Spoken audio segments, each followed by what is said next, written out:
प्रणाम मित्रों। एक बार की बात है, एक सेठ जी गंगा नहाकर लौटे थे। उनके मुंह से बड़ा शांति का भाव प्रकट हो रहा था। उनका नौकर पास में बैठा हुआ था। नौकर बड़ा समझदार और मस्खरा था। उसने सेठ जी से पूछा, आप बहुत प्रसन्न और शांत लग रहे हैं। तो सेठ जी के तो जैसे उसने अहंकार को फुसला दिया। सेठ जी मुस्कुरा कर बोले, गंगा जी में नहाते टाइम गुस्सा छोड़ के आए हैं। नौकर को मन ही मन बड़ी हंसी आई, क्योंकि सेठ जी बड़े गुस्सैल स्वभाव के थे। कुछ 2 मिनट बाद उसने फिर पूछा, सेठ जी गंगा नहाने गए थे, वहाँ क्या छोड़ आए? सेठ जी बोले, अरे बताया तो था, गंगा नहाने गए थे, वहाँ गुस्सा छोड़ आए। नौकर बोला, अरे ठीक है, अच्छा याद आ गया। फिर 5 मिनट ही गुजरे होंगे कि नौकर ने फिर से पूछा, सेठ जी जरा मैं भूल गया, बताइएगा जरा कि आप क्या छोड़ आए थे गंगा जी में? इस बार सेठ जी थोड़ा तुनक कर बोले, अरे भाई बताया तो कि गुस्सा छोड़ आए गंगा जी में नहाते समय। नौकर कुछ 10 मिनट रुका रहा, फिर से बोला, सेठ जी ध्यान से उतर गया, जरा एक बार और बता दीजिए क्या छोड़ आए आप गंगा जी में नहाते समय? इस बार सेठ जी ने आंखें दिखाते हुए कहा, अरे पगला गया है क्या, गुस्सा छोड़ आए। अरे कितनी बार पूछेगा कि क्या छोड़ आए? नौकर बोला, माफ़ कीजिएगा सेठ जी, ध्यान से उतर गया था। नौकर इधर उधर काम में जाकर लग गया। फिर 20 मिनट के बाद आया और सेठ जी की तरफ देख करके बोला, सेठ जी बस एक आखिरी बार बता दीजिए, मैं ज़रा फिर से भूल गया कि क्या छोड़ आए आप गंगा जी में? सेठ जी की आंखें अब लाल हो गईं। सेठ जी ने उठाया डंडा और नौकर को लगे दनादन मारने। बोले, साले इतनी बार बता चुका हूँ, गुस्सा छोड़ आया, गधे कहीं के कितनी बार और पूछेगा? आज तो मारते मारते तेरी टांगें तोड़ दूंगा, तब तुझे याद रहेगा कि गुस्सा छोड़ आए थे हम गंगा जी में।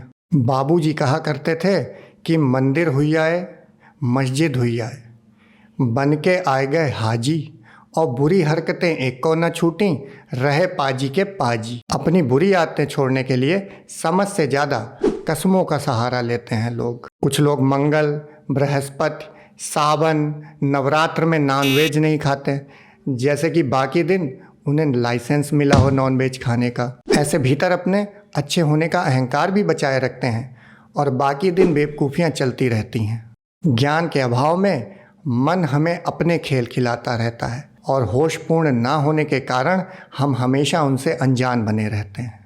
और जागरण की सबसे सुगम विधि है सहज मार्ग, जो एक साइंटिफिक डिस्कवरी है रामचंद्र मिशन के संस्थापक बाबूजी महाराज की। ये एक ऐसी वैज्ञानिक विधि है जिसमें प्रार्थना, योग, भाव शुद्धि और ध्यान सभी का उपयोग किया गया है।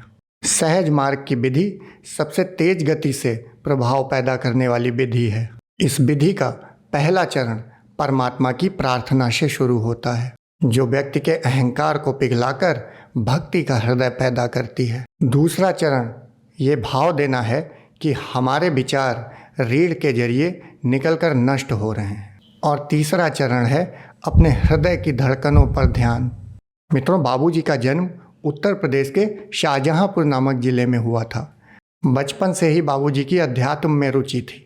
उनकी प्रतिभा तब निखर कर आई जब उनके गुरु लाला जी महाराज ने उन्हें पहचाना। लाला जी महाराज ने एक प्राचीन प्राणाहुति पद्धति के जरिए बाबूजी की प्रतिभा को निखार दिया। लाला जी के सानिध्य में बाबूजी महाराज संबोधि को उपलब्ध हुए।